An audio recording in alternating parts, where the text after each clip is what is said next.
এই ইসলাম এটা হিন্দুদেরও ধর্ম। ও মানে না, আমি কি করব? কথা কন। এটা খ্রিস্টানদেরও ধর্ম, এটা বৌদ্ধদেরও ধর্ম, এটা অগ্নি উপাসকদেরও ধর্ম, এটা সবার ধর্ম। ও মানে না তো আমি কি করব? এটা তো ওরও ধর্ম। এই ধর্মের রাস্তা সবার জন্য খোলা।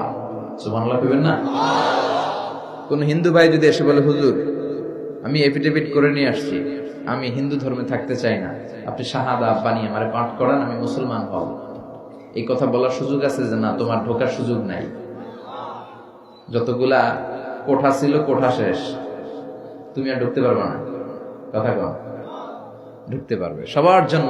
The door of Islam is open for everyone on earth. এই পৃথিবীর সবার জন্য খোলা। কিন্তু আপনি ইহুদি ধর্মের দিকে তাকান। ইহুদি ধর্মের একটা পদ্ধতি হচ্ছে, কেউ চাইলে ইহুদি ধর্ম গ্রহণ করতে পারে না। এটা জানেননি আপনারা? খ্রিস্ট ধর্ম গ্রহণ করা যায়, ইসলাম ছেড়ে দিয়ে আপনি খ্রিস্ট ধর্ম গ্রহণ করতে পারবেন। এই জন্য দেখবেন অনেক ব্যাপটিস্ট মিশনারি আছে বাংলাদেশের পাহাড়ি এলাকায়, ওখানে নৃগোষ্ঠী চাকমা টাকমা এদেরকে খ্রিস্টানরা খ্রিস্টান বানায় ফেলা। তারপর উত্তরবঙ্গে মঙ্গা পীড়িত এলাকা, ওখানে টাকা পয়সা দিয়ে আমাদের অনেক মুসলমানরাও খ্রিস্টান বানানোর চেষ্টা করে, কারণ খ্রিস্ট ধর্মে এটা আছে। কিন্তু ইহুদি ধর্মে এই সিস্টেম নাই। কত বড় গাদ্দার!